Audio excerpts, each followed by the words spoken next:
Alright, it should be live. Howdy, folks. How's everybody doing today? Hope everybody's doing good today.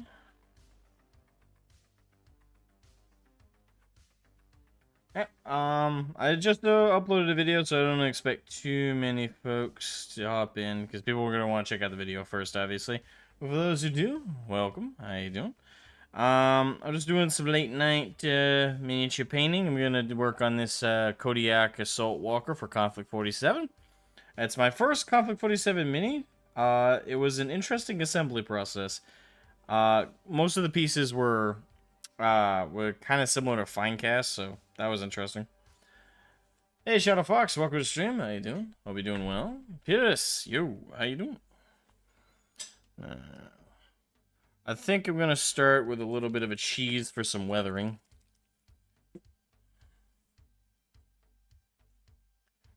It might not work, but we'll see if this works. We'll see if this does. I have an idea.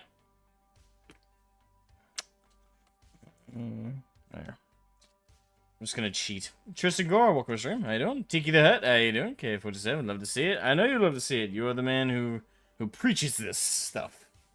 Tiki the Hut's actually responsible for me learning that Conflict 47 exists. So, thank ya. But, yeah. Also, he's been doing lore videos on his channel. So, look up Tiki the Hut if you're looking for some Conflict 47 lore.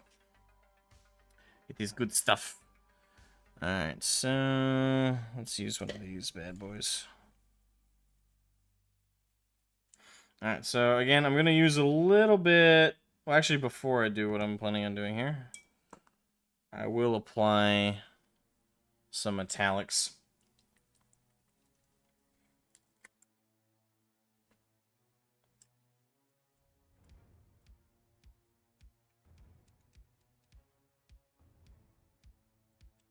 Alrighty.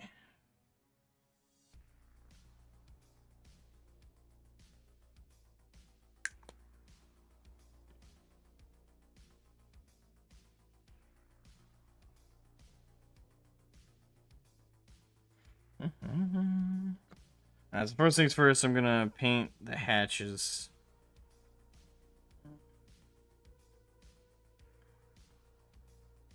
Yeah, but how's everybody's day/night going?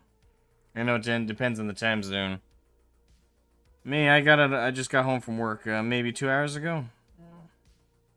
Yeah, I'm just ending my night on a very positive note. Tiki the Hut, thank you so much for the $5, man. Thank you for the uber generosity. How are you doing? Thanks for the shout out, brother. Have you picked a faction for K47 that you want to main? Collecting/play. Yeah, US. Hence why I got the Assault Walker. I figured if I'm gonna go with a faction that's based on a real world one, I might as well go for the one I have the most pride in. Now, of course, Conflict 47 lore might be different. The Americans might be kind of shitty in it, but I'll find out the hard way on that one. But yeah, I decided to go with a good old USA. Plus, they got some of the cooler mechs, so to be honest, it's probably an aesthetic inspiration. Howdy, we? What's up, Kaiju? How you doing? How you doing? Just coming from Mr. Godzilla, man. By the way, fun fact for everybody who's watching right now, Kaiju has been a member of the community for a couple of years now. And if you ever want to learn about Kaiju films, as well as just Godzilla in general, or Joy Toys, all you have to do is say the word. Just say Godzilla, Kaiju, or Joy Toy. And just sit back and you'll get the full dissertation from him. He'll crack his knuckles, he'll get ready to go and be like, I've been summoned. Yeah, but I love him to death. Josie, welcome to stream. Just finished a game of one-page rules. Lots of fun for 40k refugees. Yes, I've been seeing that pushed around. One-page rules has been pushed around a bit. I actually have a one-page rules fantasy army of dwarves I printed off a year plus ago. I haven't painted even half of them, so I probably ought to at some point. You are Mothra? Of course you do. Tristan Gora says it's 2:30 in Australia. 2:30 in the morning, I assume. If it's 2:30 in the afternoon, that is one heck of a... It feels weird to be behind you guys. Or ahead of you guys, I should say. Sorry. Yeah, because right now it's 12:32 in the morning here.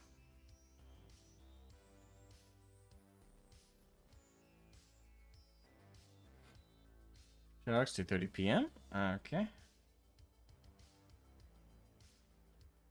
I give a damn college course. The Grey Host, the Grey Ghost, sorry, I must say the Grey Host. Grey Ghost, welcome to stream. Just got a shipment of resin, so getting prints ready before bed. Oh, nice.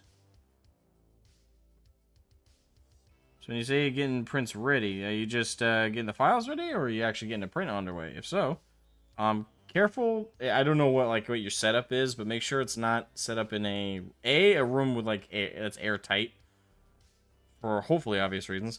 But B, make sure you fumigate yourself, and make sure you're also not falling asleep in the same room. Even if it is well ventilated, that's just really dangerous.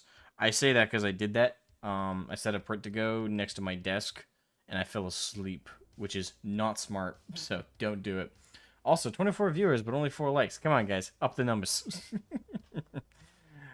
Blind Lobster, welcome to stream. Heard that you stopped tap dancing. Why? Injury? What?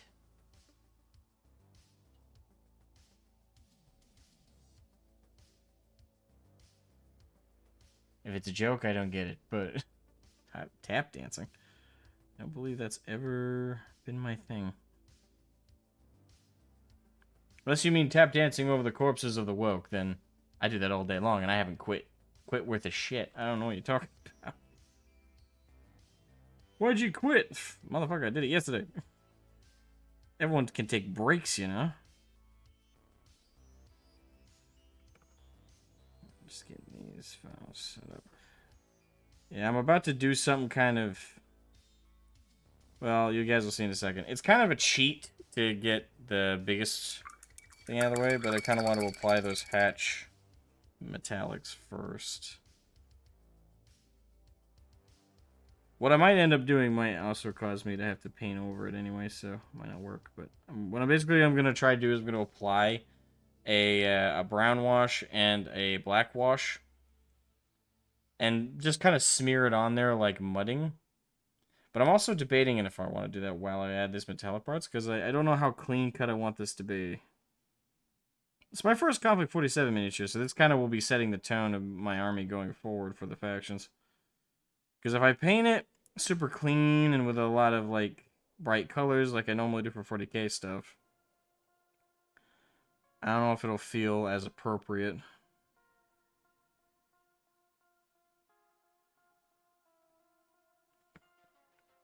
So I'm debating as I paint this whether I want to do like colorful colors or if I'm doing more, military chic, realistic. Welcome, Charles Q. You are 21. Thank you for sharing. Who asked? Not to be rude, but why? Scalus, welcome to stream. Hey, Asmo, been subbed for a few weeks. Awesome, love to see it. Just wanted to let you know that you're doing the Lord's work. Of course, I strive to do His work. I'm out there preaching. I'm out there preaching the gospel. I'm on a mission from God.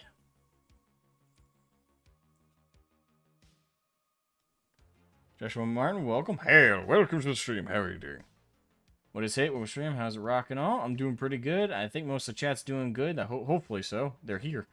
Spiffy Muscle. The German Totenkorps kit is really cool. Does Konflict 47 use the same rule system as Bolt Action? Yes, it's actually made by the same... Well, I should clarify. It's the same base system with more to it. It's like the simplest way I can put it. Like, same core foundation, right? And then, because of the sci-fi elements, there's a little bit added on top. So, if Bolt Action is a cake, Konflict 47 is the same cake, but with a little bit more icing. If that makes sense. I've only read over the rules briefly, so don't ask me how it plays yet. I haven't played it yet, so... That is a question for Tiki in the chat. For, like, how it actually feels to play versus standard bolt action.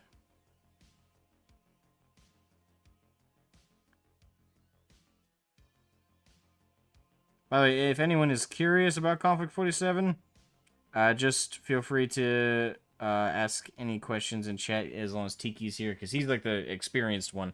I'm new to Conflict 47, so there's only so much I can answer. Tristan Gora just subscribed. Love to see it. Thank you so much, sir. You are the boss.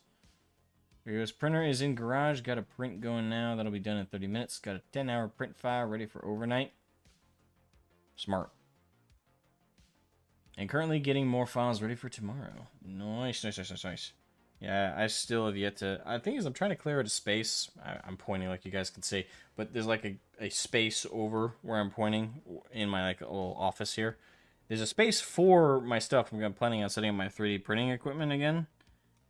Problem is, it's not super well ventilated in here, so I'm going to have to figure out how to jury rig that. There's a window I could set up a vent into, but it's not super great. So Conflict is World War II with mechs is the impression I'm getting, more or less. It's also got werewolves, werebears, Terminator-style British soldiers, you know. It's got a lot of stuff. But it's it's alt history World War II. Kind of in the same vein as Fallout. So if you're a fan of Fallout, it's kind of the same, well, it's not the same idea, but it's the same genre. Minus post-apocalypse. I'm not doing a good job of explaining this, am I? It's alt history, but not post-apocalypse. It's like if World War II never ended and we got aliens and shit. If that makes sense. 21st watching, bro. Nice.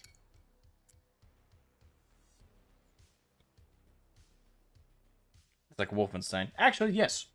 That's a pretty good way to put it. Thank you, Kaiju. It's like Wolfenstein. It's like Silent Storm. I don't know about that one. But it is like Wolfenstein a little bit.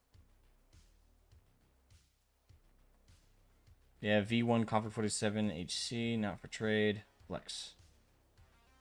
Well, flex all you want, my man. What is that mech called, and where stuff it cometh from? 'Tis a thing of beauty. This is a Kodiak Assault Walker. Actually, let me pull up the box here.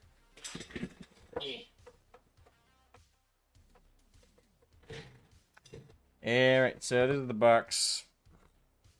Set them aside here. So this is the box. US Kodiak Close Assault Walker. Which I find funny, because when I think of close assault, I think of like 40k terms, so I'm thinking chain axes and stuff. This thing has no melee. It's just got turrets on either side. So for me, I'm so used to 40k's melee brain that when I read, every time I read it, US Kodiak Close Assault Walker, I'm disappointed when I look back at the model and it's just got turrets.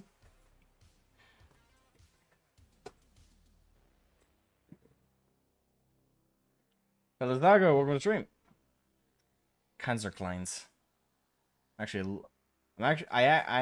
Tongue-tied. I'm actually love the rougher mech aesthetic. If this compared to more high sci-fi stuff like Gundams, it's why I prefer the Zaku's in that series. Yeah, I prefer the Zaku's as well. Mainly because again, for me, like, I'm not a huge fan of Gundam. No Gundam fans crucify me, please. I'm not a huge fan of the aesthetic. Same reasons. I don't like that high sci-fi kind of look. I like more rugged industrial most of the time. That is an aesthetic I prefer. Not always, not universally. There are exceptions, obviously. But generally, I prefer a more industrial look.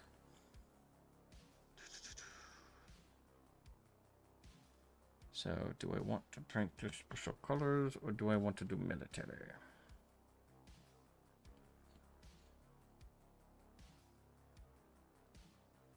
I know, this is the defining moment. Do I go for bright colors, like my normal minis I paint? Which, fun fact, for anyone who's new to my channel and stream, I'll give a couple examples while I'm mulling it over.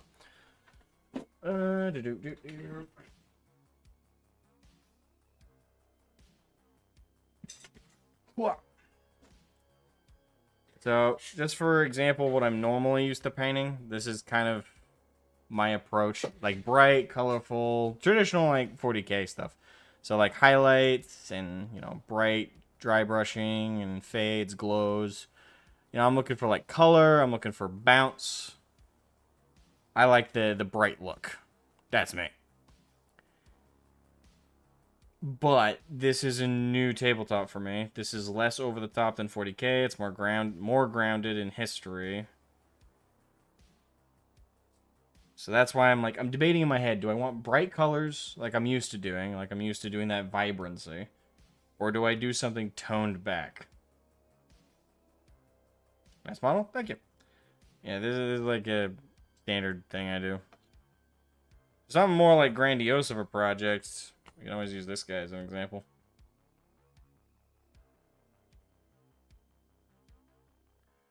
Yeah, this is my Mauler Fiend I painted a while back.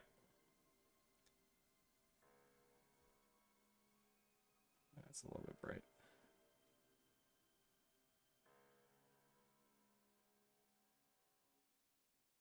Yeah, by the way, that eyeball is hand painted. I was going for like an eye of corn thing.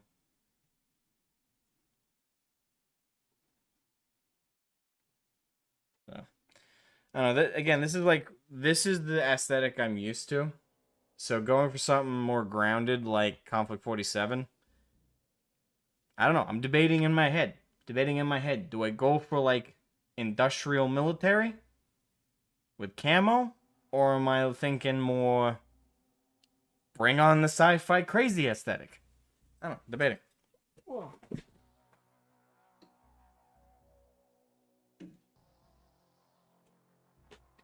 What?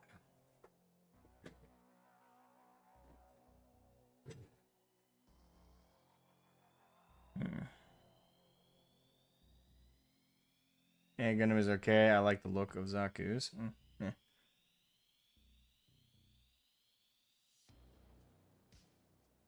You might like the old Rifts Palladium Coalition miniatures.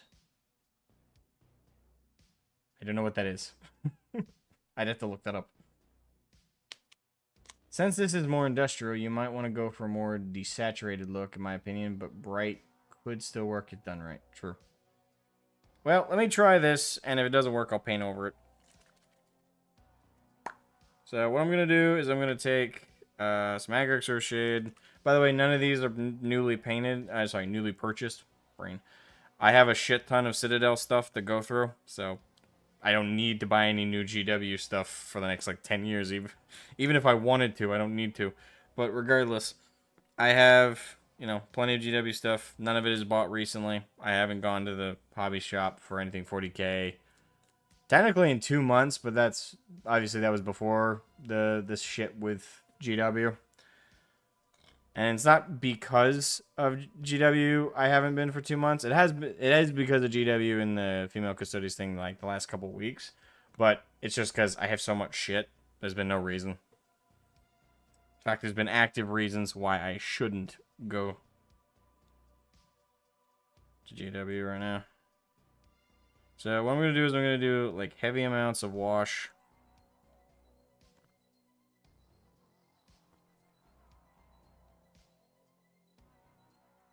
You guys will see a method to my madness in a second here. Well, I also hope it'll look the way I'm thinking it'll look. If it doesn't, well, we'll improvise.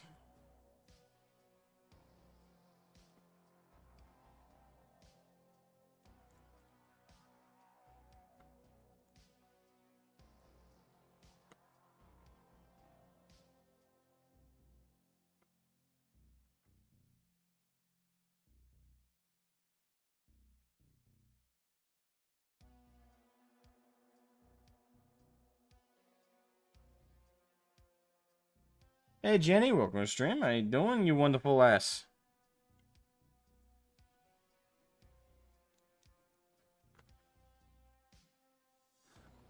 YouTube actually told me there was a stream. Good job, YouTube. Yes, thank God YouTube actually does its job. It's part of the job. What a miracle. Sad thing is, that is kind of a miracle. Alright, let's also now start applying the...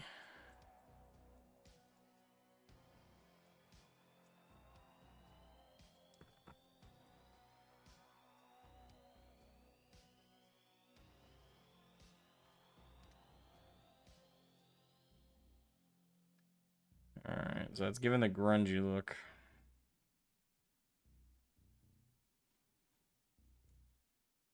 Don't know if I want to stick with that.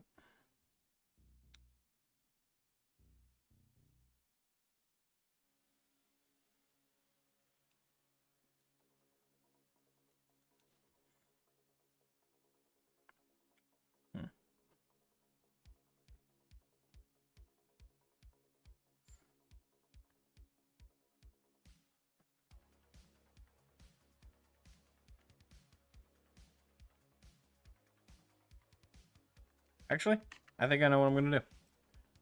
I think I know what I'm going to do. So I'm going to let those washes dry real quick. And I'm going to paint over them because I now have a solid idea of what I want to do. I'm gonna do kind of a cross between the two things I'm used to doing. Tarek, Tech Marine, welcome to stream. Both. Kind of what I'm considering. I'm considering going for like an industrial, kind of grungy look, but I'm also gonna take some of the vibrancy and like color palettes from 40K. So it's not gonna. This might like tism a lot of like the bolt action / Conflict 47 like proper crowd. Especially since I know a lot of those guys are super, like, military, aesthetic looking, like, they like to paint stuff, like, more, like, traditional model kits, where the idea is, like, hey, we want this to look as close or as similar as possible to, like, the real big thing. So if, like, you collect, like, an old metal model kit thing for, to assemble, like, an old, like, Abrams tank or something, like, I say that like that's an old tank, but, like, those old model kits like grandpas used to collect. And not for any war game or anything, but the metal ones, you just have like 1,000,001 pieces. They'd assemble them, and you know what I'm talking about. Maybe go and say, like, I know like a lot of bolt action crowd will like that. So probably what I'm going to do is Magnus Lord Worker Stream. I highly recommend everyone watch Shogun 2024 10-part TV series. Yeah, I haven't seen the Shogun show. I thought about checking it out, but I don't know, I kind of missed my... It's on Hulu, isn't it? Or do I have the wrong service? So my unit count to 40k? I believe so. I think, like, 40k, it has, like, a point system for the armies, but I might be wrong. You know how you like? I think a Warren Hayes Gray urban style paint job would be legit. Hey, I'm gonna try some. So I'm gonna let that again. I'm letting that while that part dries. What I'm gonna do, actually, before it dries improperly right there, it's kind of pooling in the wrong spots. There you go. So while it pools and dries there, what I'm gonna do is I'm gonna start painting the arms with the idea I'm gonna go with. I'm gonna go with bright, vibrant colors, but given a grungy, faded look. Kind of like the idea is like the U.S. Army I'm gonna have are kind of like scrappers. In the sense that this is kind of like a behind enemy's line unit. And they've had to repair their stuff with scrap metal. They've had to repaint it over with whatever paint they could find. So there's like a lot of patchwork looks to them. So it's going to look very asymmetrical in a second here. Again, if you're very like tismy about it. Sorry, not sorry, I guess.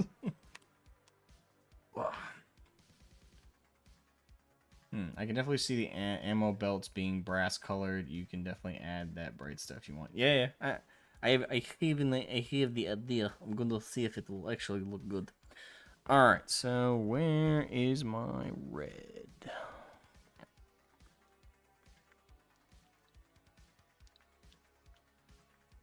Shake 'em up.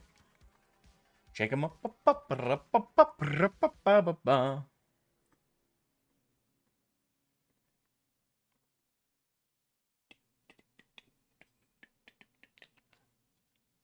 I may have missed it. What are the weapons on that mech? I'm not sure. Let's see the box. Actually, it has a little bit of a lore blurb, so I'll just read the whole thing. What? It's gotta wait for those washes to dry anyway. After the M8 Grizzly became a familiar sight on the battlefield, the use of walkers came in combat, and their associated tactics were refined at breakneck speed. With much other... Actually, let me drag this mic closer. I can't do a Richard Attenborough accent, but I can do my best. Mexican Annie, welcome to the stream. With much of the uncertainties of the M8 chassis resolved, development of specialist weapon payloads became more feasible, recognizing a need for dedicated anti-aircraft walkers to support the Grizzly formations. The Kodiak multiple weapon platform was hastily designed and put into trials. The trials were a success, largely as the Kodiak utilized proven weapon systems such as the M2 Browning HMG and M2 20mm automatic cannon. The ability of the Kodiak to rapidly track low-flying aircraft with its arm-mounted weapons and its considerable firepower ensures it can protect Allied formations from enemy air attack. Rushed into combat alongside the M8 Grizzly, the M9A2 Kodiak is often used as an anti-infantry rather than anti-aircraft role. In this role, it excels. The volume of fire it can place on defending infantry positions is devastating, allowing supporting infantry to even light and medium walkers to advance unhampered to deliver the final assault. High ammo usage can cause overheating issues, but experienced crews often alternate firing each arm to allow a period of cooling between each burst. Like the Grizzly, the Kodiak is not expected to engage with heavily armored tanks and will quickly suffer at the hands of long-range anti-tank weapons, particularly as it lacks dedicated anti-tank capability. But when it comes close and is in dense terrain, the Kodiak is a terrifying prospect for enemy infantry to face. There you go. Lore blurb. You're welcome. The last video about Sargon cameo was crazy. Yeah. That was stupid. I mean, as much as I was being a dickhead about it, I truly mean it when I say that Mike Brooks is just a joke of an author. Like, I thought that before this latest thing. Like, I have heard of him one time before now. And it's kind of telling that the fact that this is the first time I've heard of him in a long time, and the last time, now that I think about it, I can't remember the fucking book he wrote. But I've seen the guy as an author credit somewhere before, and it was garbage there too. The guy hardly does anything, and what little he does is woke to the nth degree. Like this guy is who you call in when Cave and Scott's booked. He's wish.com Cave and Scott, and he's pathetic. Generally speaking, if you want to waste your time, read Mike Brooks. That's it. Guy's a joke. But it is funny that Sargon of Akkad is now canon in 40k now. That's amazing. Anti-infantry guns, interesting unit. Have you ever watched NB88, Off-Grid Dales in Maine? Second E enthusiast. I, on the other hand, live in the heights of Algonquin Highlands, Ontario. Thanks for sharing. You shared your age, and now you're giving close to your location. Careful, my dude. It's the internet. Dangerous. But have I ever watched NB88? I don't believe so. Off the top of my head, I'm going to say no. Congrats to Sargon and being... Hey, Havoc. It being made a canon character in 40k. Where's mine? I'm waiting for mine. I'm going to see if I can piss off the woke even more. Because now I have to reach a level where they hate me so much, they make me canon. That is a new long-term goal I have. Piss off the woke so much, they fucking add me to the universe out of spite. Talk about a victory without even trying, right? Alright, so this hopefully will look how I want it to. So we're going to start down here. So this one's going to be multiple thin coats. It's red, so it's Vallejo's red, so it's not going to look amazing at first. It's going to be very see-through. We're talking like 3 thin coats of this, if not more.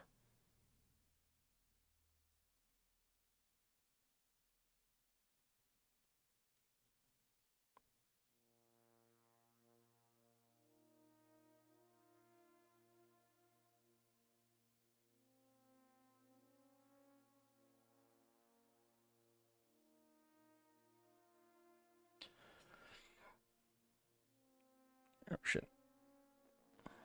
I'm going to paint over that in a second anyway.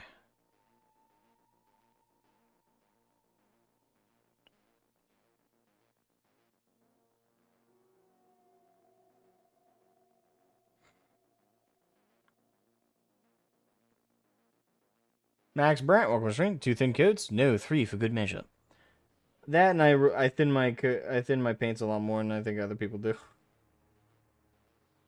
I thin it to the point where it's almost entirely transparent. Actually, I'm sorry, I keep dragging it off screen here.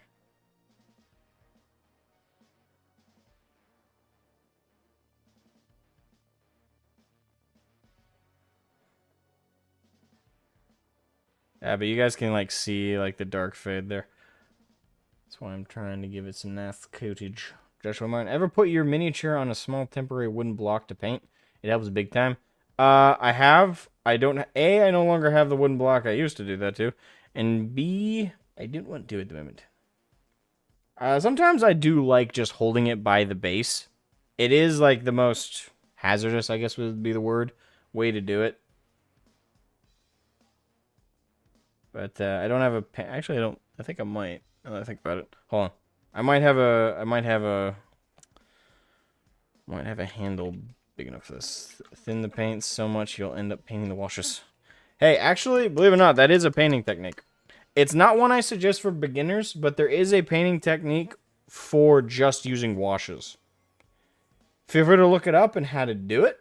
Generally speaking, again, generally, it's best to like try the traditional painting methods, like thin paints in a wet palette or on a dry palette with some water applied manually, and go layer by layer, do all your base layers, then do your highlights, then do your washes, and then do some basic weathering, dry brushing, and then boom, bing bang boom, you're done the miniature. Like the traditional learn the basics and the processes before you start jumping to the crazy stuff. But I've seen some painters out there who basically just use washes and using wet blending make some crazy looking miniatures. Like it almost looks airbrushed half the time, and it looks like these weird like multi monochrome, not monochrome, but multi layered paints. It looks like these super smooth transitions. If you can do the technique, super impressive. But if you can't, don't feel too bad. It looks weird to do, and I've tried it once, and it's weird to attempt. Especially when you're used to the normal process of painting a miniature. Hey, Daniel Lindsay, welcome stream. Oh, late night paint stream. Nice. Yes. Nice. Yeah, so I think I have it.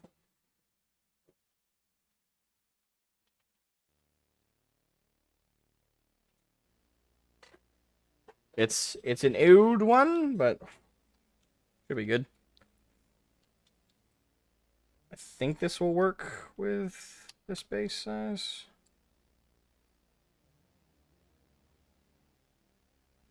I'm also worried because, like, look how thin the bases are for... This is one downside I would definitely say with Konflict 47 that I'm hugely not a fan of. The bases are thin as shit. Like, this gravel is done by me. Like, I added that with a texture paint. Without that, this is super thin. So, that's why I'm a little nervous putting it on this paint handle. Hopefully, there's no consequence to that, but there might be. There absolutely might be.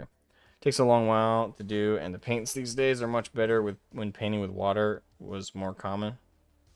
With water was more common.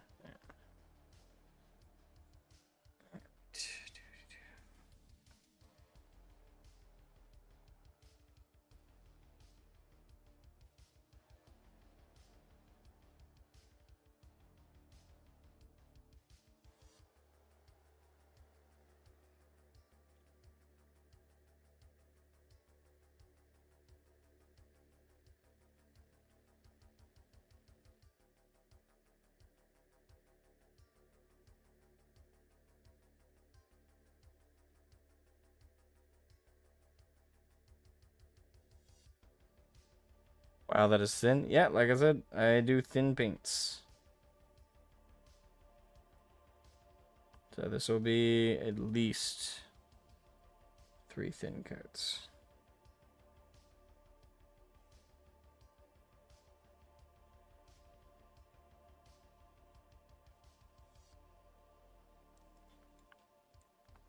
But the upside is, it really does bleed through the color. Or the highlight, I should say.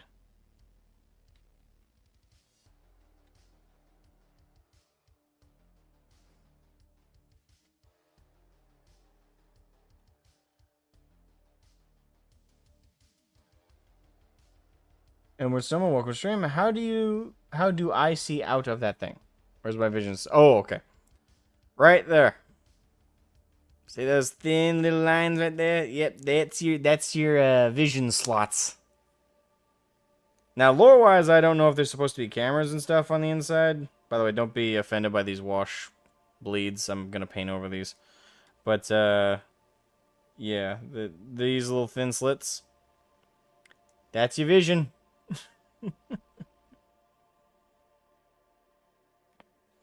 Yeah, these are how you get in and out.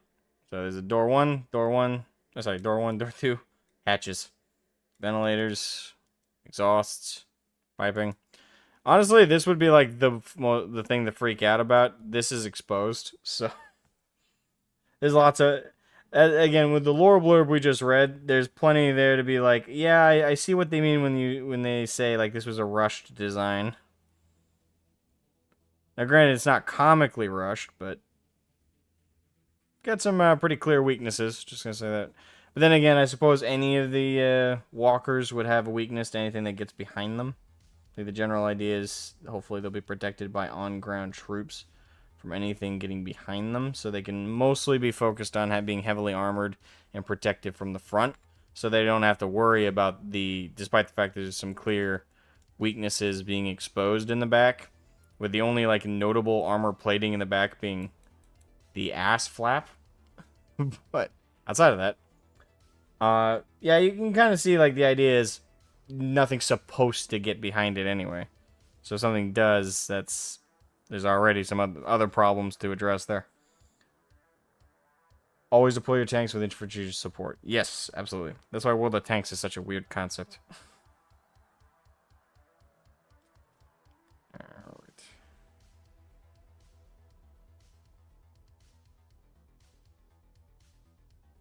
Also thinking I'll do some custom decals I'll hand paint on.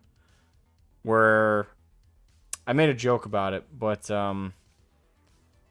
Tiki, when I first shared an image of this after I assembled it, asked me like, hey, you know, are you gonna name it anything? And I said I named it Fred. Hold on, let me see. I gotta pull it up because I don't remember what. It was an acronym, so.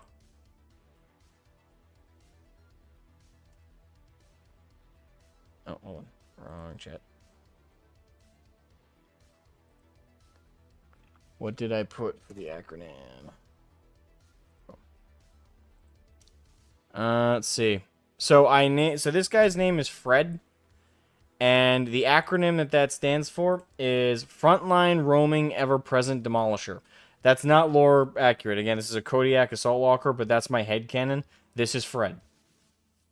And his unit have named him Fred, and it's an acronym that stands for Frontline Roaming Ever-Present Demolisher, aka Fred. I should apologize for nothing. Fred Fuchs. Hey, what's Fuchs stand for? I just read off what Fred stands for. Can you use the bases from GW or other similar style bases? I think the only thing that matters is as long as the base size matches, like with the actual the actual millimeter diameter of this. I think that would be fine. I can't imagine why that wouldn't be.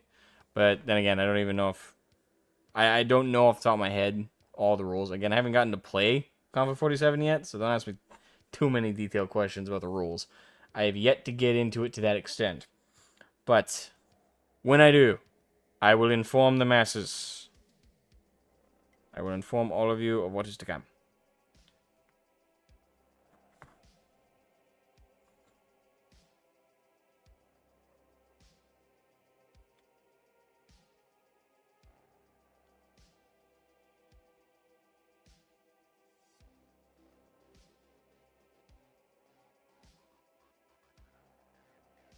We're about to do our next coat.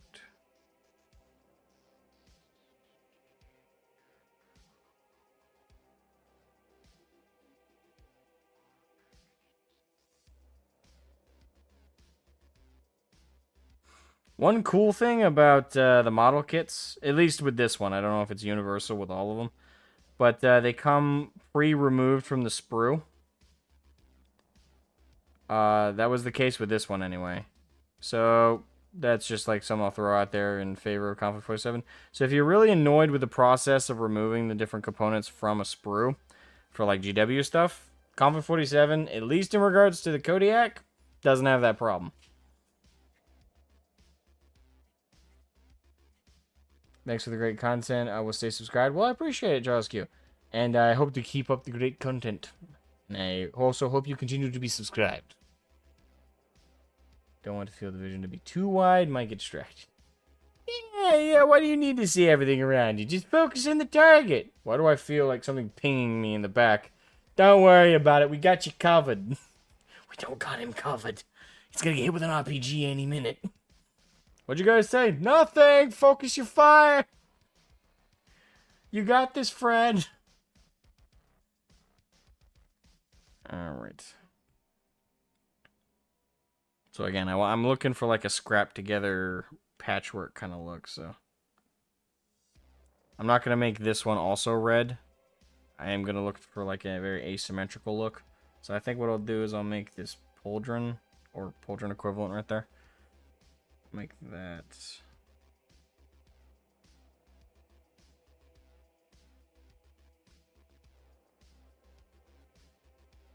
Make that red.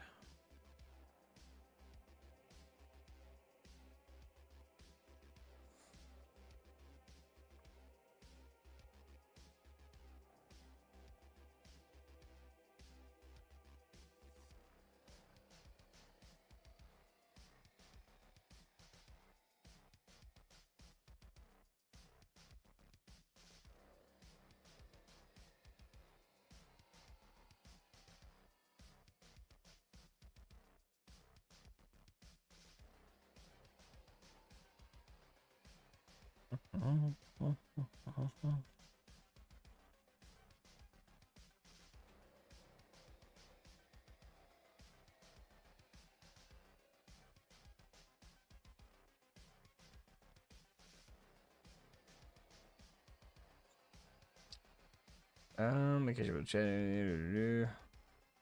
Adam Wolford, thank you for the $10, my brother. Thank you. Super generous of you. Asmogan, I was watching Sargon over on Twitch. I asked him if someone has offered to 3D print his character. I think it's funny. I think you and Arch him to a stream painting it. What?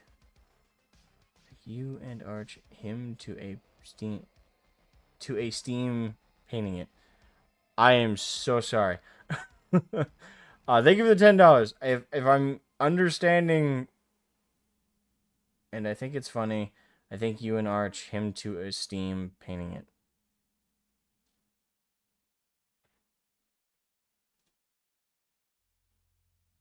Invite him to a stream and paint the model. Oh, okay. Okay, gotcha. Sargon and I are not in communications. And Arch and I don't talk too often. I'm able to talk to him on occasion. So, I don't know, I could toss it his way. No promises that would go anywhere. +1 for the counterculture collab. I mean, that'd be cool. It would be fun to, like, hang out. Thing is, the problem is, and I don't want anyone to take this the wrong way. I'm not the... when it comes to, like, my relatability with Sargon... How do I put this? I guess I relate to him a little less. Don't get me wrong. Like, I think Sargon's awesome. I love a lot of his videos. Generally speaking, I agree with him on some stuff. But... I don't think, like... we would mesh... Like, we wouldn't mesh badly. Keep that in mind. But I don't think we'd mesh... super well, because I'm a nerd, right? I'm a super nerd, I'm a geek, and I know he's a little bit of one, but like he's still entry level 40k, and when it comes to like a lot of the other stuff I know about him, he's generally super, you know, focused in like the anti-woke stuff. Don't get me wrong, I am too. I just don't know if like that's gonna be like the greatest like crossover ever though, because what happens when we finish the conversation about the woke, which granted could be a long one. I could talk to him about 40k, but not to sound too arrogant, but I know more than he does. So it might result in some... Actually, no, it could be fun to like talk to him about it and then get on a topic he doesn't know so much about, and then I could nerd out to him, I guess. That could be fun. I don't know. I guess the real problem comes down to like getting in contact with him.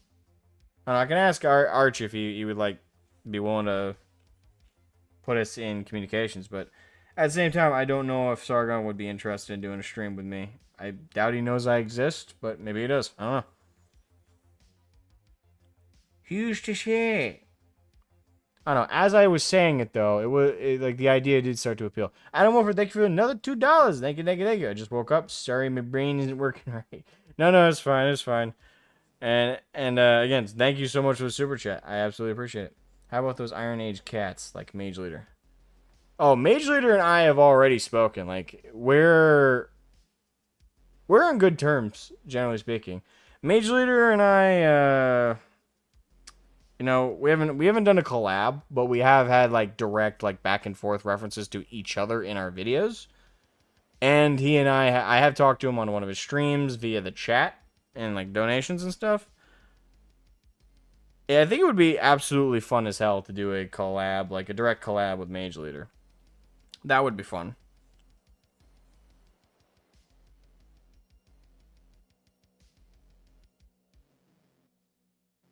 I guess the problem there, though, would come in with one, like he's super BattleTech and I'm super 40k. I don't know how much he knows about 40k. Probably more than I know about BattleTech, though. I think that like with BattleTech, like I have a very rudimentary understanding of BattleTech. I know of it more from the hobby side, less so of the lore side and the setting. Again, and I know a little bit from what I picked up from playing Mech Warrior.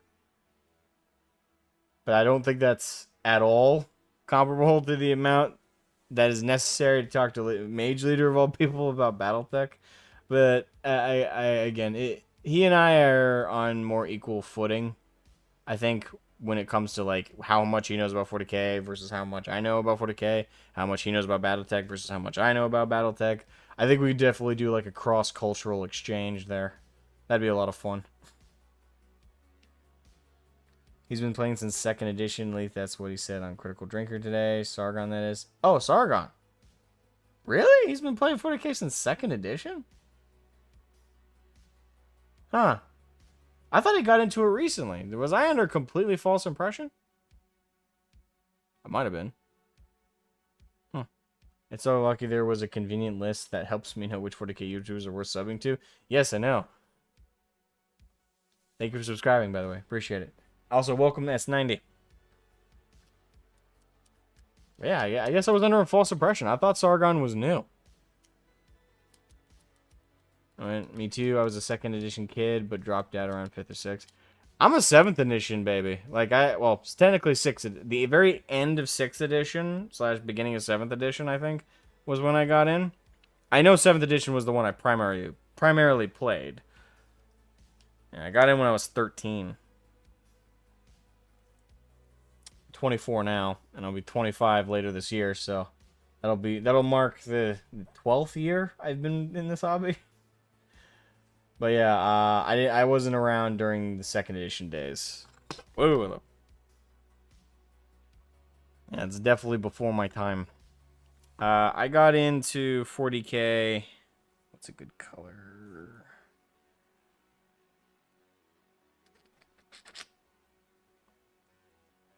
Again, I'm looking for that abstract kind of look, but I don't want too cartoonishly bright colors.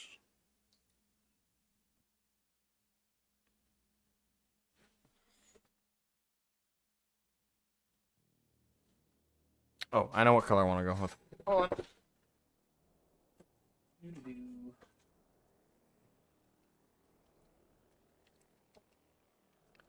You got into 40k in 9th? Oh, you're a baby. Oh, you're a wee baby. Tristan Gore. You got into at the beginning of 9th or mid 9th? Because that means you've been in a couple years, I guess, now. Rogue Trader had some crazy rules. It did. I've looked at the old, like, there's like a whole PDF of the old school Rogue Trader booklet somewhere online. I saw it, and I looked through it, and Jesus. Yeah, you can tell it was a prototype, because the rules were crazy. Mid. Ah, okay. Oh, yeah, you're a wee lad. You're a wee lad. You're very new. But welcome. Sorry you have to join at such a tumultuous time. Michigan Yankee. I just got done painting some Star Wars Legion Phase 1 clones. Washed them to look like they served on a planet like Sullust. Any thoughts about Sargon of Akkad and 40k canon now? Well, I made a video about it, so if you want to go check that out. Although, then again, I didn't focus too much on him being in canon. I mostly was clowning on Mike Brooks. But in regards to my thoughts on Sargon being in 40k now, I think it's fucking hilarious. And I'm ashamed he got in before me. Or Arch, for that matter. You think they would have made a villain named Archius or something? Like, you think they would have had a, like, in-canon, like, villain based on him first. But no, they went for Sargon first. That's got to be a punch in the face to Arch. He's like, I've spent all these years calling them out on their bullshit. And who do they vilify first? Fucking Sargon. Oh, that's comedy that writes itself. Hey, Caboose, how you doing, you beautiful man? You beautiful human being. You cigar-smoking Chad, how you doing? Anyone play Heavy Gear? Is that even still a thing? I do not know what that is, so I'm gonna say no. That or I'm ignorant to it. Trusky, I've been playing since Rogue Trader soft cover with 500 Metal Beaky Space Marine Army back in 1990. I'm the OG Grognard. Wait, what? I've been playing since Rogue Trader soft cover with 500 Metal Beaky Space Marines Army back in 1990. Wasn't second edition out by 1990? Or am I stupid? Because I know there was Rogue Trader. That was in 87. When did second edition come out? 40k.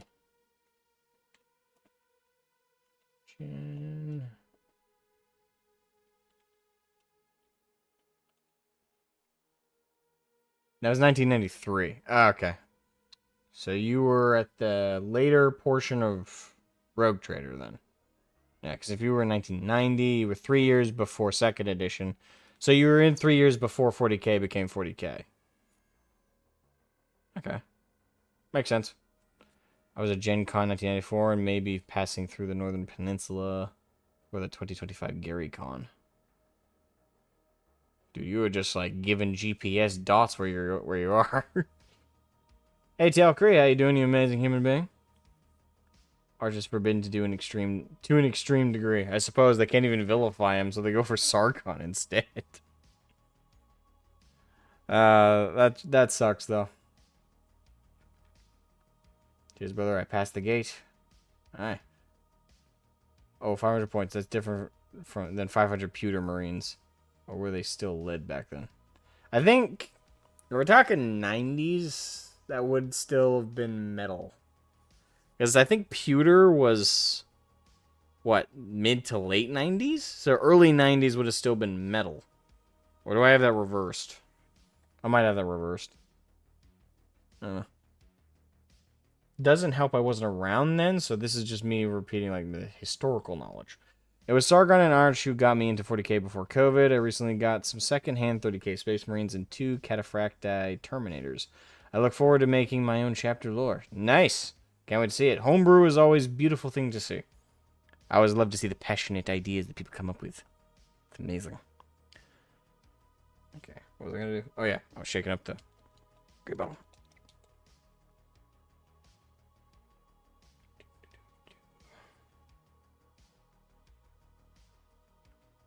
Yeah.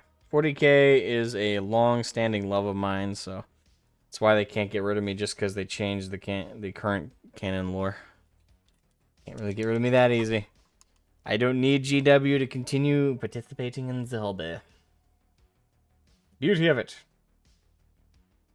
So it makes it a hobby. Engage with it up to the degree that I wish to. This is going to look a little weird.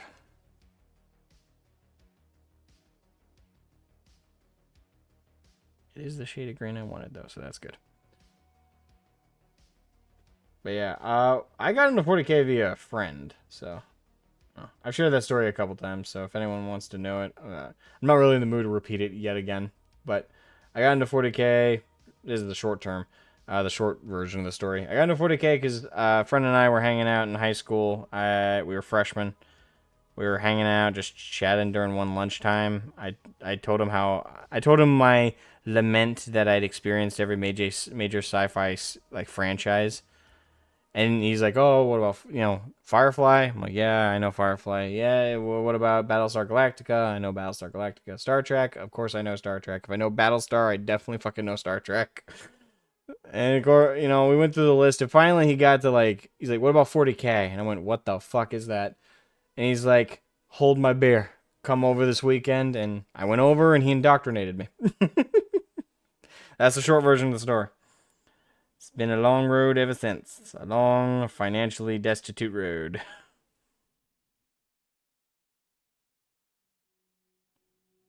It's like, do I want to eat this month or do I want the Indominus box? Question mark. Not really. The Indominus box I got like when I had plenty of money. No, the box set that was definitely a financially dumb decision was the Age of Darkness box set. That was... I don't regret buying it, but by God, that was not a smart move at the time, financially speaking.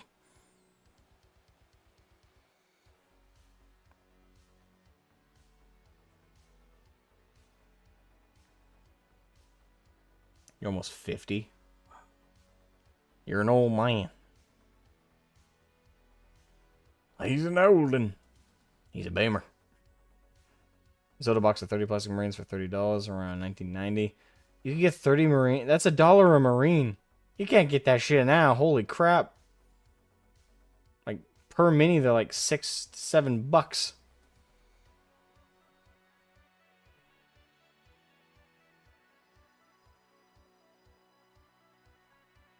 Because you can't buy them individually. You have to buy them in a box set. And the box sets are like a minimum of 60.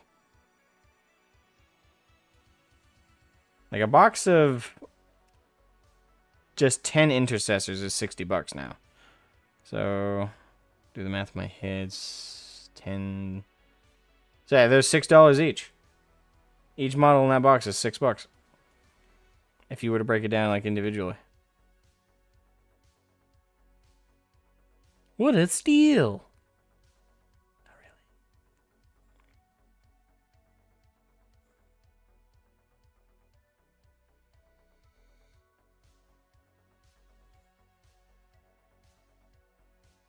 Yeah, it's gonna need multiple thin layers.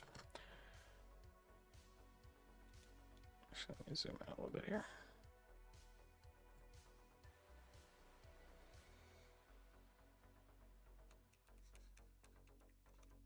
There's a 20. Oh. Fuck, that's even cheaper. The times have changed. Time stories would get their skulls crushed easily by Thunder Warriors. Oh, yeah. Absolutely. Hey, maybe that's why we never heard of the female custodians all this time, guys. They all got their fucking asses kicked when they purged the Thunder Warriors.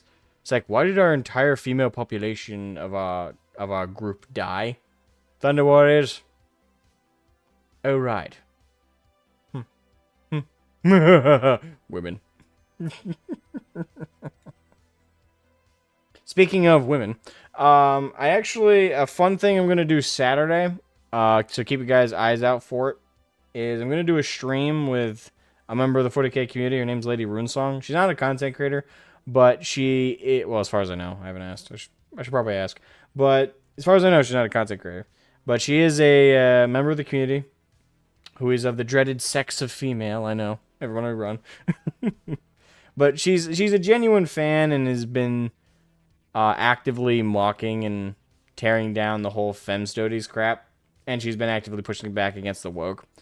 She's an awesome person. So I also, what kind of pushed me to like bring her on as like a dedicated guest is recently there was an interview with like this really woke podcast type thing. It's fuck, what was it called?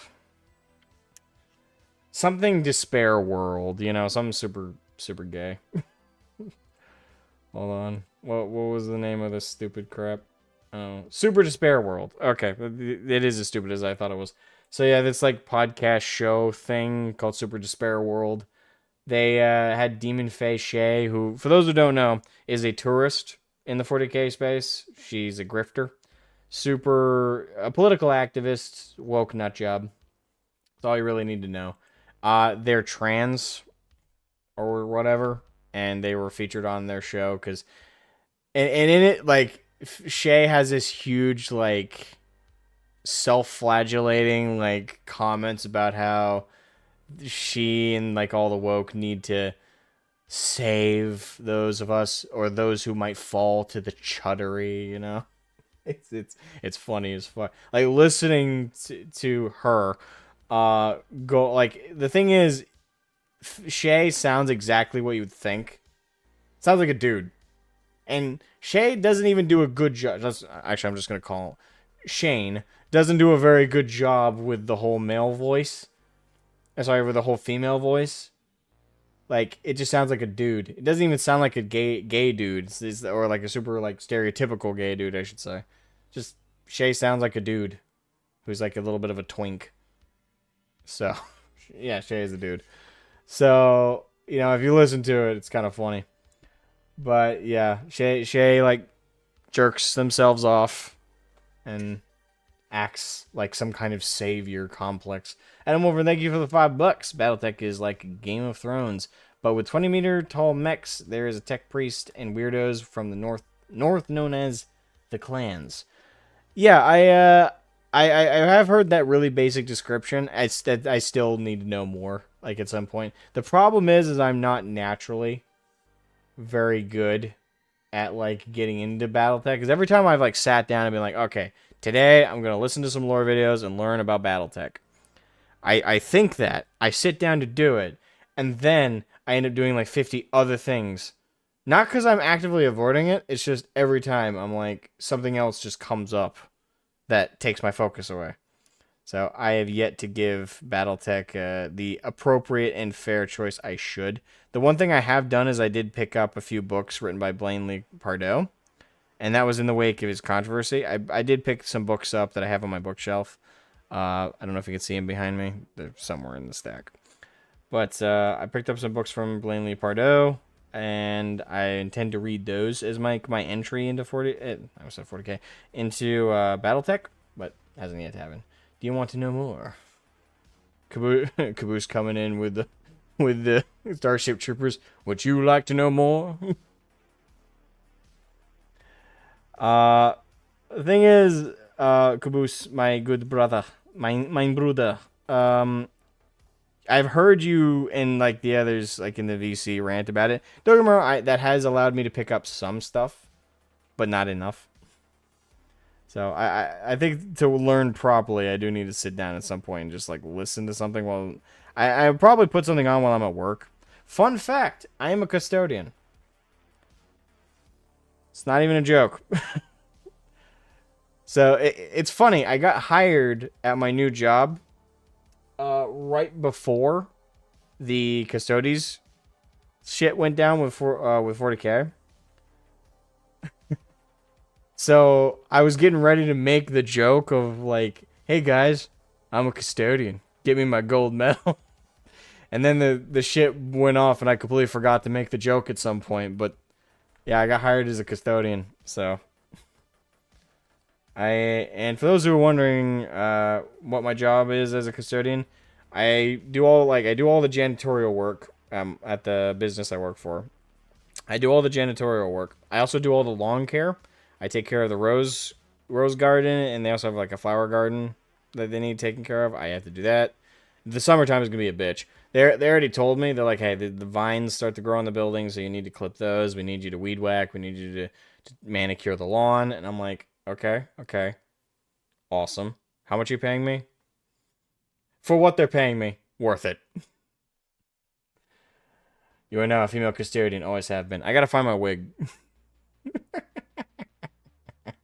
How's that going, by the by? It's going pretty good.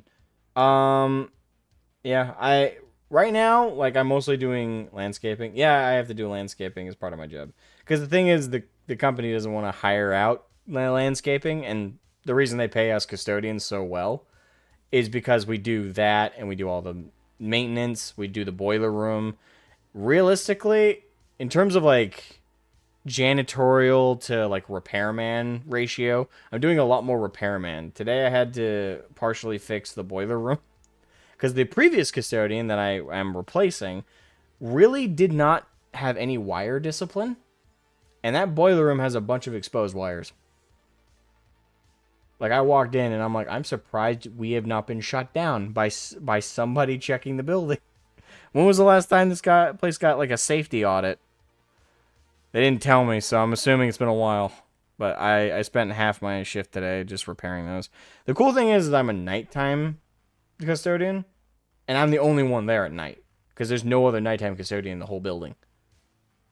I have 2 whole floors and a bunch of, and plus the boiler room, plus the electrical room and the server towers. I don't really have to do much in there. It's really just sweeping, and I don't play with the wires. There's a tech crew that does that. The actual work with like the server towers. It's just me dealing with like the cleaning around them and stuff. But the boiler room, that's my purview, and holy crap, I really hate the guy. I've never met him, but the guy I'm replacing was not a fan of maintaining that place. But yeah, the beauty of it being a nighttime position, I got plenty to do and no one to bother me. And my supervisor, pretty much, I only talk to via text. And I didn't get much training before this job, which they keep like texting me going, we're so sorry, we couldn't do any like proper training. I did like computer work training and stuff like that, like all the videos and stuff they make you watch. They're like, hey, watch this, and theoretically after you watch it, you'll know what to do. In practice, does that work? No, but dreams are made of something, Is it a haunted building? If so, cool. It depends on if you believe in haunting. If you don't believe in haunting, probably not. If you believe in haunting, definitely. Someone's definitely died in that building. Just don't ask me when or how or who. One part of the building that's super freaky is it's on the 2nd floor, and there's like this little like turn-in office. It's obsolete. I think they're refurbishing it during the summer. But there's this little office I turn into. And when I go into that little office, because it's been abandoned, but it's like this whole room. And the only thing in it is a chair and a white desk. But like an old wooden white desk. Like it's laminated. And it looks kind of freaky when you go in, because every time I've gone in there, despite the fact that I'm one of only 3 people with keys, and the other 2 have already actively told me they don't go in there during the day. There's no need to. At nighttime, you have to go in there to, check the shirt. You have to check it over, do some dusting. That's really it. You go in, you dust, you walk out. But it's just a white desk and a chair. No window. I go in, and every time I've gone in, despite the fact there's no draft, there's nothing to cause the chair to move at all. Every time I've gone in there, the chair has slightly rotated. And one time I walked in, it was mid-rotation and stopped when I walked in. And it's an old metal one. I've poked it and it doesn't turn. You actually have to turn it with some force. So, when I saw that, that was kind of freaky. Caboose, thank you for the $20 renos, my chief. Thank you, you boss man. Start with a Tex Talks Battletech. I have had Tex recommended to me. I'll definitely have to use Tex. Side note, my canon is the Femme Stody is the daughter of Shadow Sun.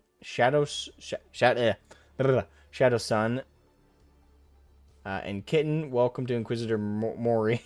Now for the result, Kitten, you are the father. Oh god, a 40k style, Jerry Springer show would be fucking, or Maury Povich, I guess would that be. But yeah, that's amazing. Also, again, thank you for the super awesome, generous super chat. Much appreciated, man. But yeah, when I walked into that room, hello Hunty, welcome to stream. That was a bit of a freaky moment, and that was yesterday. And I have one last shift. I have weekends off, thankfully, but I have one last shift tomorrow, and I'm actually thinking of recording myself go in and see if I see anything. I can't promise I'll share it anywhere. Honestly, I just want to record it for my own purposes. But yeah, when I walked in and I saw that chair move and it stopped. I'm not gonna lie, like, you guys are going in the chat, that's a nope room is what that is. Hello, nope. That's a room full of nope. That's a nope moment. Honestly, I for half a second, I wanted to literally out loud say, nope. But, like, if again, if you believe in ghosts, there's definitely someone dead in there. Like, and they spend their whole time spinning in a chair until someone opens the door. I guess. I can imagine the employee died, and they all they got left in the afterlife, not having gone to the afterlife, is just this.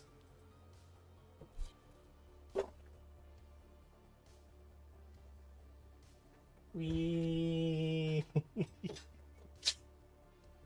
Take a cross and a Bible.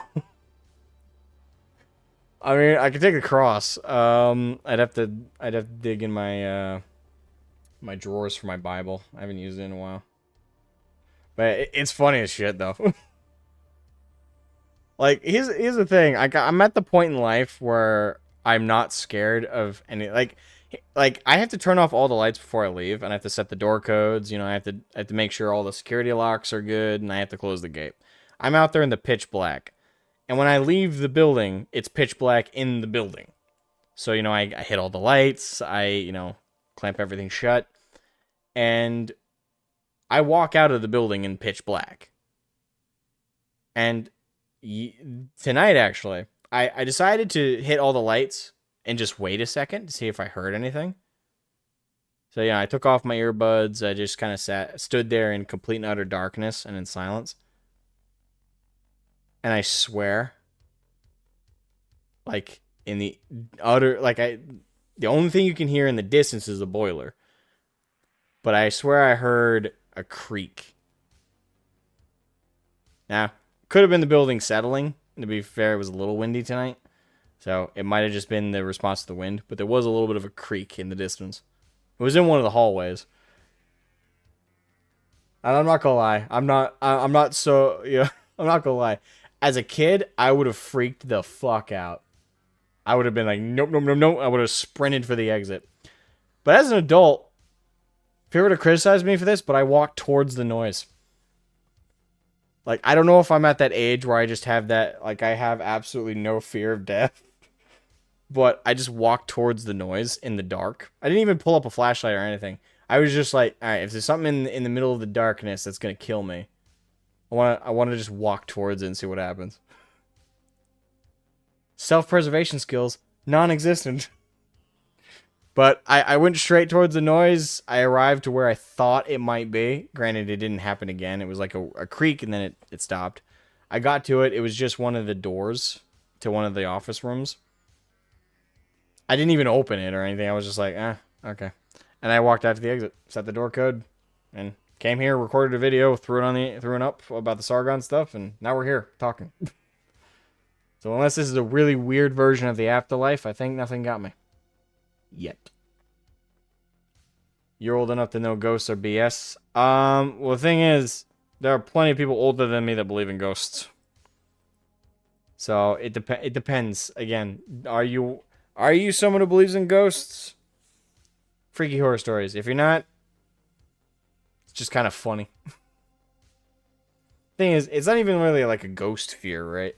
Like, that creak could have been someone who snuck in. Like, it could have been. Like, as much as I'm confident in our security in the building, it's not 100% foolproof. So, it's not even a question of do you fear ghosts or not. It's more of a question of do you fear anything strange in the darkness that you can't identify. I could not identify it, but I still went for it. Adam Wolford, thank you for the $10. Super generous. Thank you. One day I was at work. I'm security guard at a scrapyard. I was waiting for anyone to leave. As the last person left, I saw a yellow balloon floating by, and I said, that's creepy. Motherfucker, that's not just creepy. That's Pennywise. So, if anyone asks you, do you all float? Just say, no, and walk away. Do you fear hobos? No. Well, depends. Because ghosts aren't real, but hobos are? True.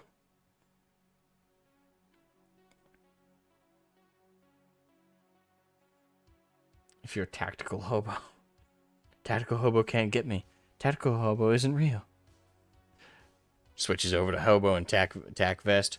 Pulling down face mask. I don't know.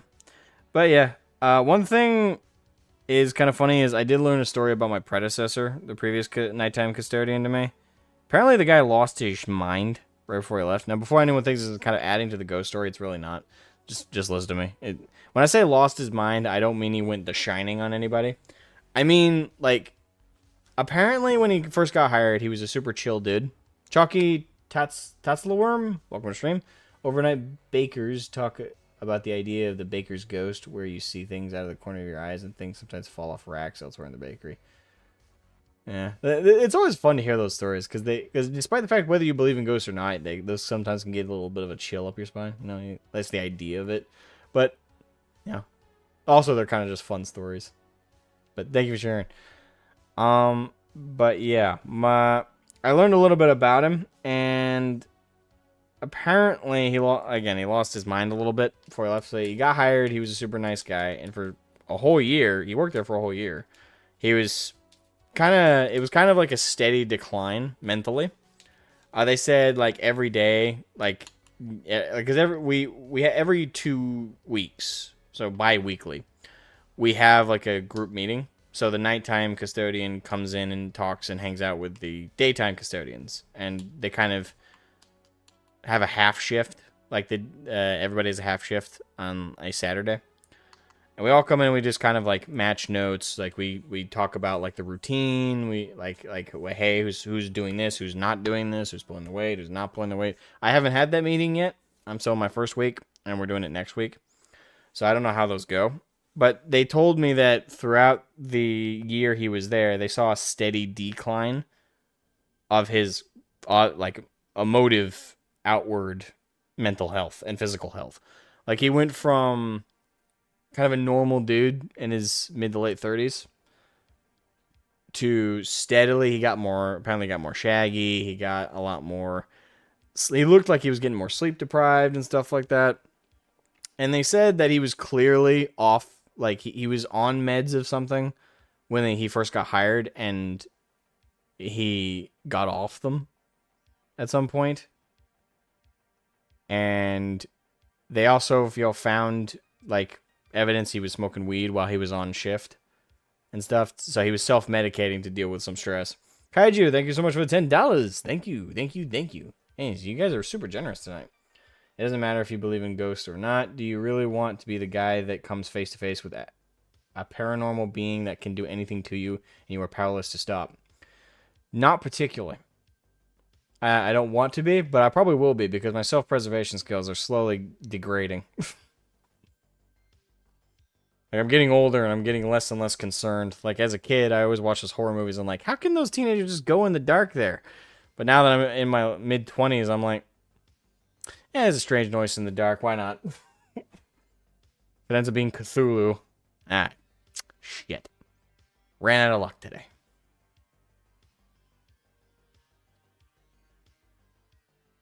It's also a trend you'll hear about where people who start investigating the paranormal will become targets of hauntings and psychic attacks.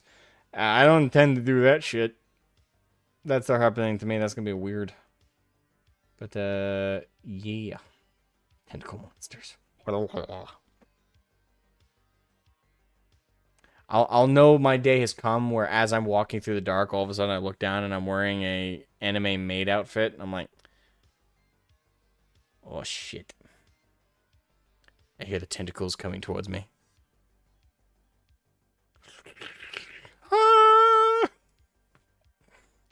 Wrong hole. Shit. No being eaten by Cthulhu. I forbid it. Forbid. I'm not aiming to be, you know. Again, I'm just having like a decline lately on my self-preservation skills.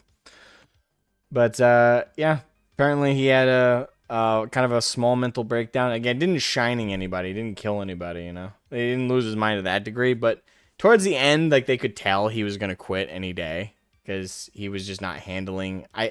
My guess, and this is just based on what they told me. Again, they told me they really thought it was because he was on meds for something when he first got hired, and then he just got off them. So might be antipsychotic. It might have been for bipolar. Could have been for schizophrenia. Could have been for anything.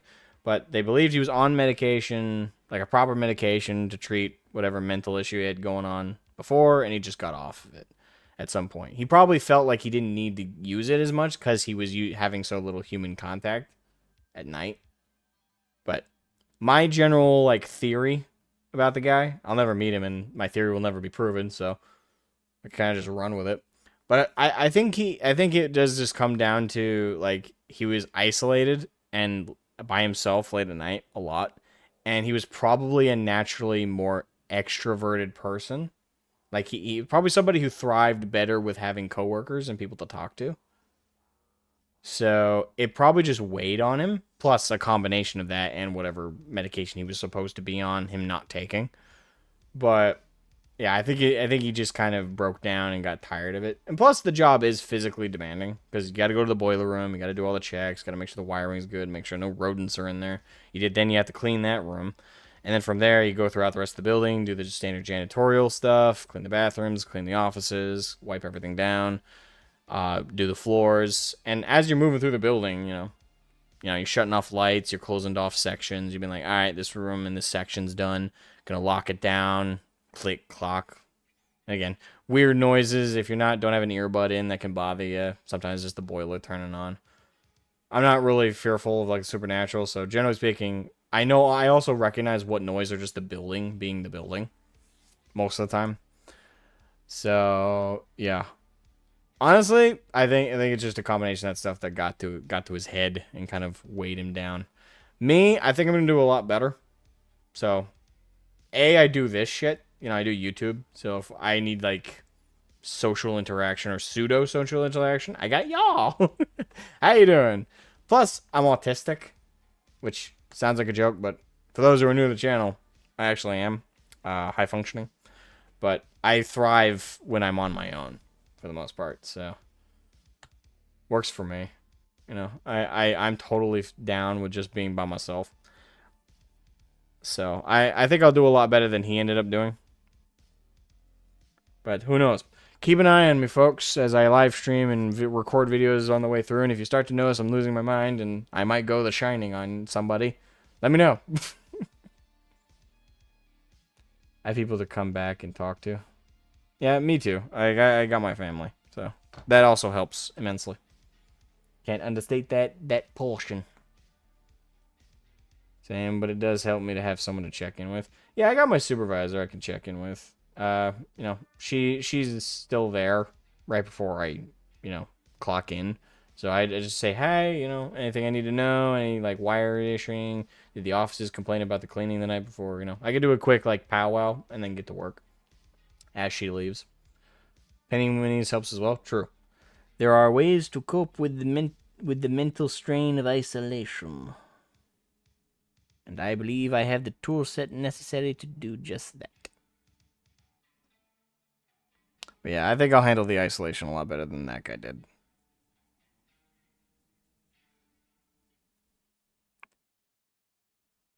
And the thing is, I don't have to deal with the isolation too long, because apparently the summertime, they clean out the offices at a certain point. So there's gonna be a portion of the summer all the normal employees are doing like remote work from home, and we're gonna be doing like a thorough cleaning, and they're gonna want the whole custodial staff there. So like all 6 of us are going to be there from 6 a.m. to 6 p.m.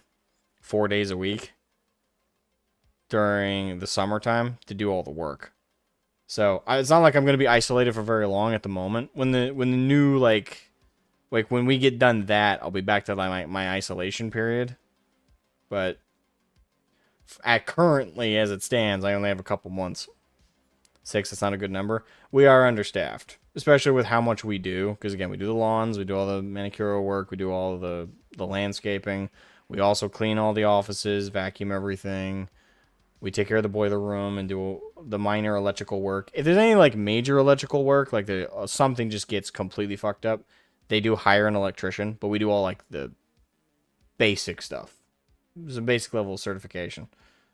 So we do standard wire fixes, copper wire here got chewed on, cross them, that kind of stuff. Basic repairs like that we handle, and then in terms of like major landscaping we do. but we are definitely understaffed. Technically, there's supposed to be 6 people per shift. We have 6 people total. So most of the custodians don't want to do nighttime. One of them was willing to, but he's an older guy. And as far as I understand it, they just, like, the company doesn't want to put him on nights. I don't know exactly why. I don't think it's a trust thing. I think they trust him implicitly. I think it's more just... Again, I've only been there a week, so like the internal office politics I'm not sure about, but my guess is there's something about daytimes they rely on him for, and they really don't want to lose him to nighttimes. So during the day, when whatever it is they rely on him for, they want to keep him on days. So right now it's just the newest guy gets nights and stays there until they absolutely like either, yeah, it might be a seniority thing. So at some point they might want to push me onto days if they hire someone new and they want like 7 people on days and then like the 8th person on nights or something like that. A dude knew right in the face, but he knows I'm kidding. I threaten to bite most people. Yes, you do. That's her straightforward threat for where someone is bothering her friends. Jenny will threaten to bite. But yeah. So I have not done a lot of painting this stream. But, yeah. I'm not too worried about it. I'm fine with being on night, so if I do it... Let's say I work at this place for the next few years, which I hope to, you know. It's good to get steady work. But if they were to, like, levy me the offer of, like, hey, can we switch you on days and we're going to hire a new guy to be on nights? I'd be like, no, but you can put the new guy on nights and I'll have help. You know, that could work for me. Yeah, we're at the moment we're understaffed for custodial work, but they're trying to hire a new person. Right now the company now has the minimum they want to deal with, which is 6.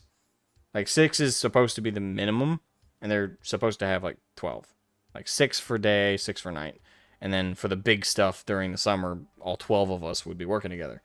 But the company has budgeted for a minimum of 6, which we now have.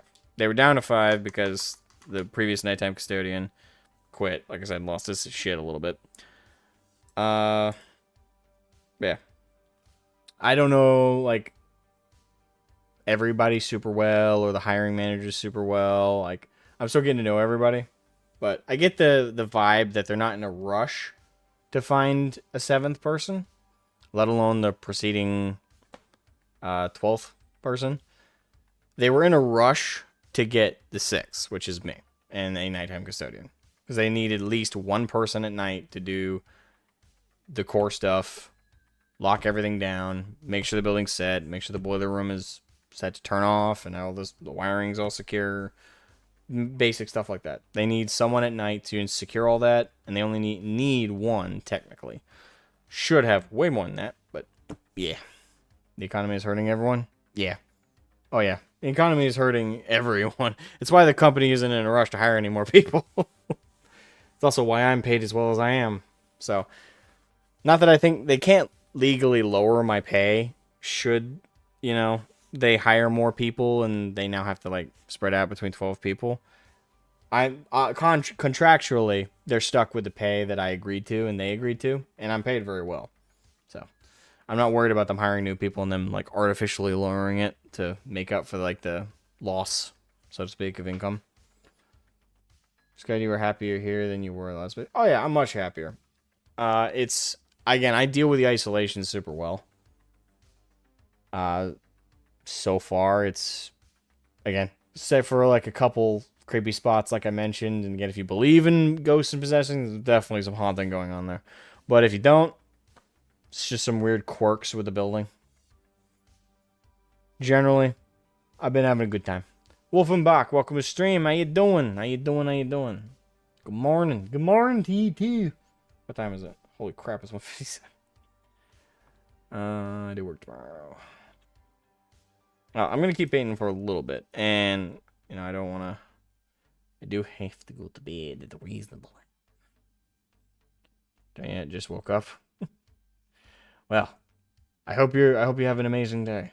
I want to get a blessed cross just to be safe. I might need to just tattoo like If you guys seen the show Supernatural, I don't know, that like 5-star thing that like Sam and Dean have. I don't know if I can get that. It's like just in case to avoid possession. There we go. It's afternoon. Oh, you're in Australia. Oh, how you doing, Mike? But it's afternoon. Nice. It's late o'clock. Yeah, it's almost 2 a.m. here. The anti-possession tattoo. Chiro tattoo. Is that what it's called? Chiro? Huh. I did not know that.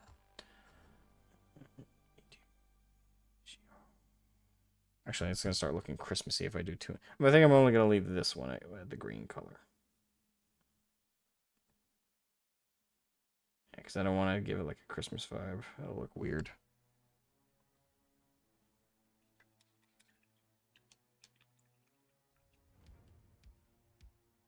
I do want to do a Xandri dust color, though. Holy crap. Greek. Ah.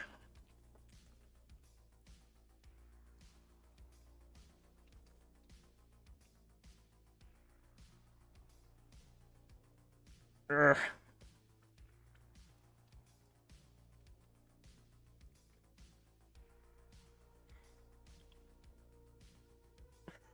Fuck.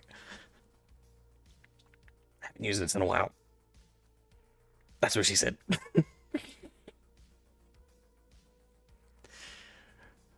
Yeah, I'm not the most mature person. Fuck. Ow.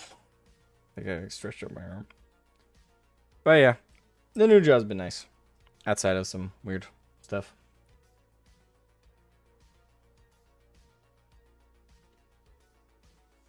Alright, so I think this is gonna be like the bulk color I use.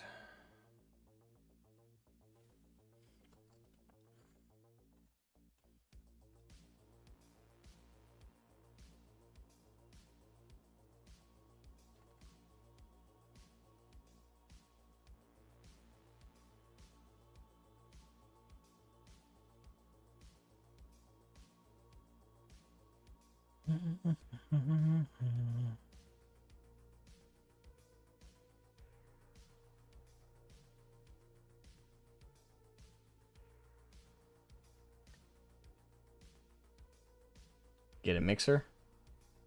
I probably should. I don't have the spare income at the moment.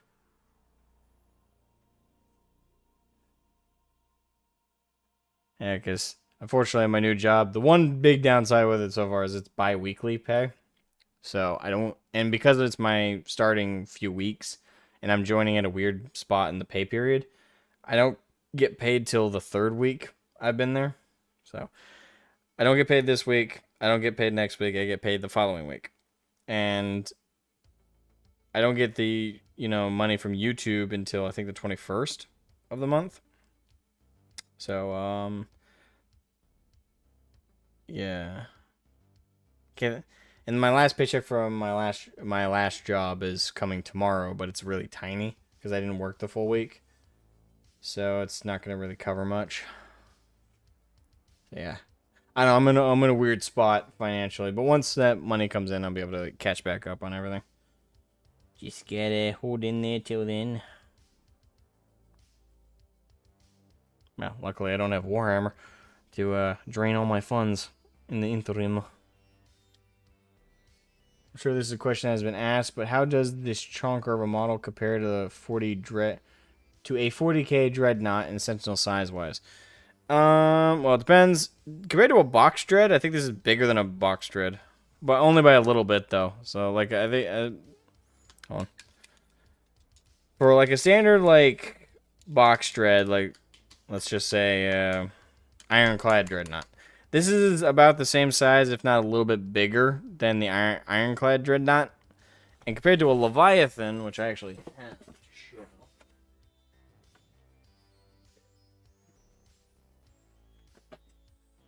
It's smaller than a Leviathan, but not by much. They're of comparable size. By the way, those are hand painted on, just to brag a little bit. I don't use any decals on any of my minis, so yeah, everything you see is hand painted. Granted, those scratch marks look terrible, but I make up for it by hand painting those crosses and all that parchment text.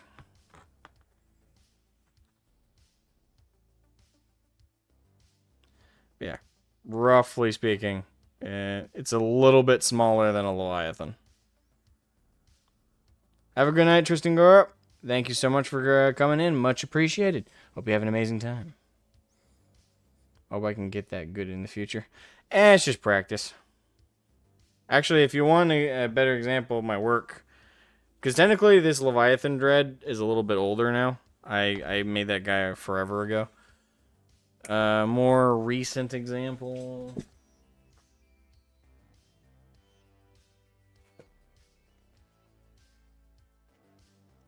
I shared these guys earlier in the stream, but I figure a good chunk of you probably weren't here at the time. So just to share, this is a fairly good example of what my paint level I'm able to do for miniatures and stuff. Also doesn't help that the light I have right here is very, very bright.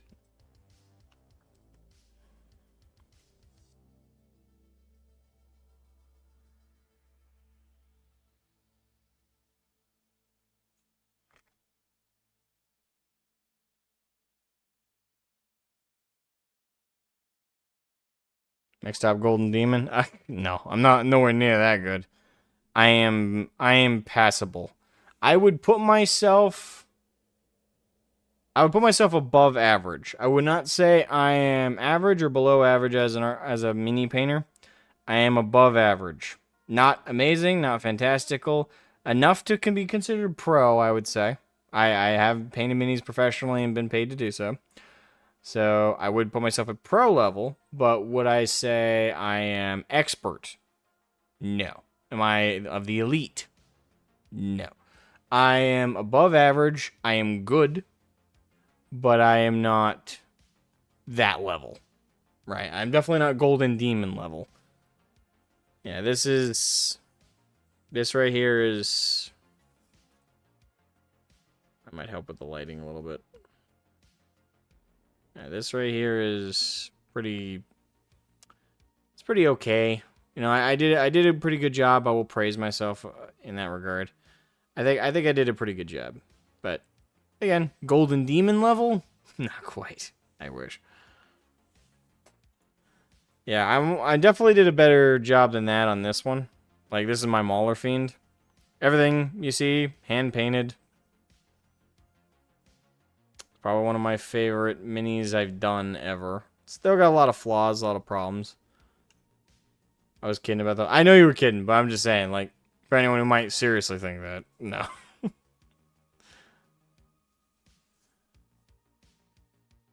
Yeah. So this is like one of my better projects for sure. This is probably one of my more recent projects too. I think I did this Mauler Fiend a little while ago. The base is 3D printed. Not all of it is. The base itself, like this part, that's Games Workshop. But all the gravel is a texture paint. These rocks are just some random cork I had. And this is 3D printed. Like, this, it almost looks like Damascus right there. But yeah, this is 3D printed.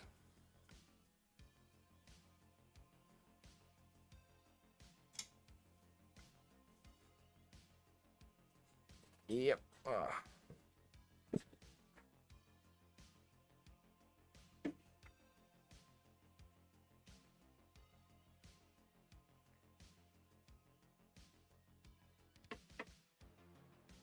Oh yeah, and that Leviathan you guys saw, that was entirely 3D printed.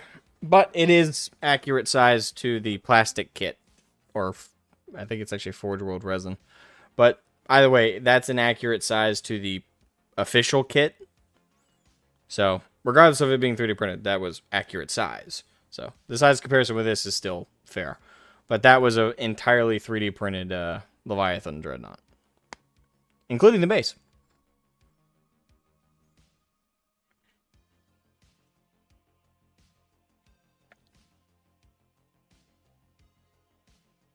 Do you think if I ever do commission painting again, just does not pay enough for the work? Yeah, I will say It's a lot. It's a lot. It's a lot to do. A lot of skill work to do for not the greatest amount of money. Me, I've been really lucky with my clients. Like, I got a commission right now, which, granted, kind of fell off doing because of the custodian stuff. Like, I think both me and the client lost a little bit of enthusiasm for it. Still gonna do it. Still, as far as I know, the client still wants it done. But you know, the wind in both our sails kind of got knocked out a bit due to that crap. So I still got to get back to that at some point soon. But that particular commission, it's 3 miniatures, 3 or 4. 4 minis. And the total I'm getting out of it is $1,000. That sounds really, really good, but that's $1,000 calculated with the cost of the minis themselves. And granted, probably can save some money on a couple of them with 3D printing, but with the ones that I already had to get $300 worth. And this is before the custodian stuff, so before anyone gets too uppity about it.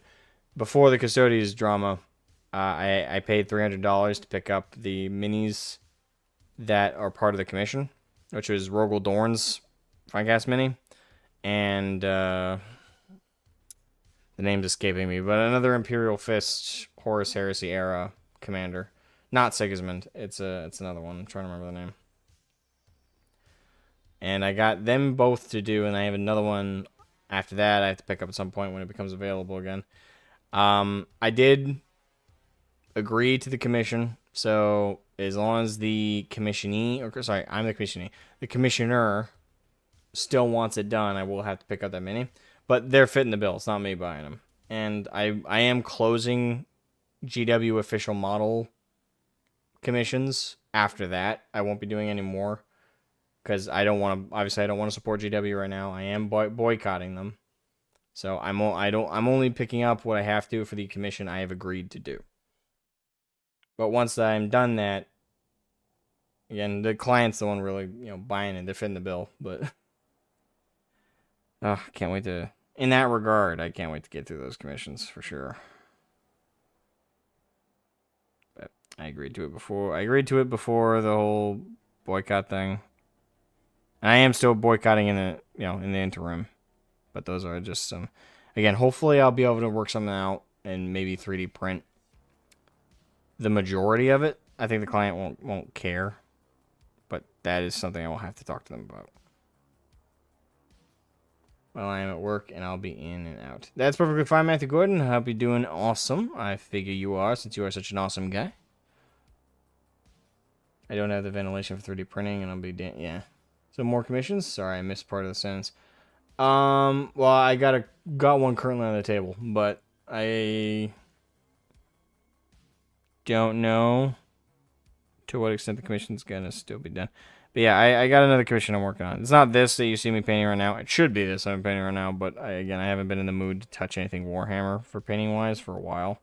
So just painting my Konflict 47 Kodiak instead. Which, granted, it's plenty of fun on its own, so no stress.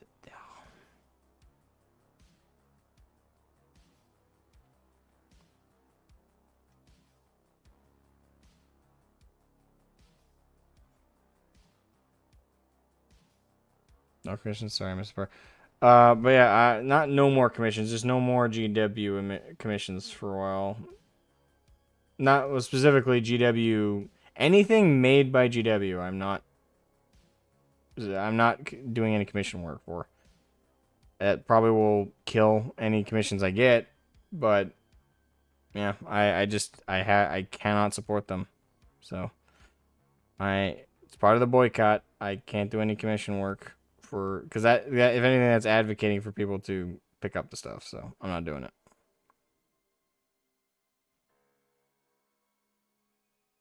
But if someone wants to commission a 40K mini, but it's like, I don't know, like your last commission, what was you, right? I'm not having a brain fart. Matthew Gordon, you were the one who, yeah, what am I thinking? You were the one. Don't do commissions, it kills your hobby time. I have commissions on the table I gotta do. So I am doing commissions, but I will be putting them on hold, 40K wise anyway, for a while. But yeah, if someone wants to commission me to do, yeah, if they want, like for example, they want me to do an Artel miniature, or they want to do a Red Guard miniature. You know, if they want me to do something that's like 3D printed or recast, anything like that, I'll do that for sure. But I just won't do anything GW official. Anything that gives GW money at all in the process of making it, I will not do. So, completely cutting them out of the equation.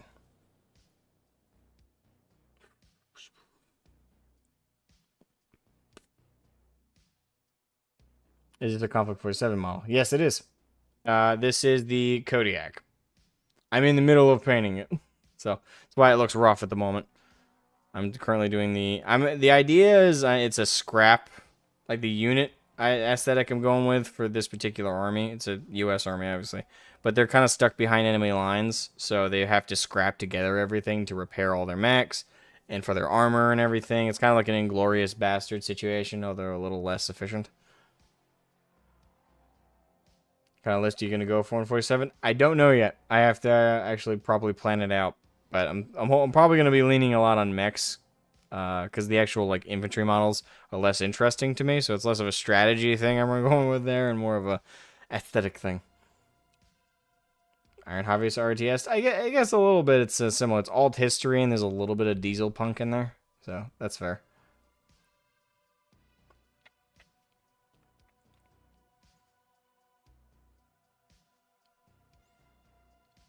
Shit, my eyes are getting heavy. 214. Alright, I know I'm leaving it in a very weird spot because it doesn't look very good at the moment. But again, we're starting in just the base coding stage. So, I do have to, unfortunately, call the stream there. I know I didn't get a lot of painting done, but we did get a lot of bants in, so that's what's most important for sure. Lots of fun bants. You guys have been amazing. Super generous super chats as well. From Caboose and from Adam Wolford in particular. You guys were amazing. But also, can't forget everybody else who donated. Again, thank you. Like Tiki for donating. Kaiju. You know, you guys were super generous today. I greatly appreciate the generosity. It goes a long way into helping me develop Warglaive, my own tabletop war game and sci-fi setting I'm working on. It goes a long way to keeping me alive. So, you know, I appreciate it, guys. With beyond words that can be conveyed. But yeah, I'm going to call it a night. I got work tomorrow. So, I need my sleep. So, have a good night, everybody. Bye-bye.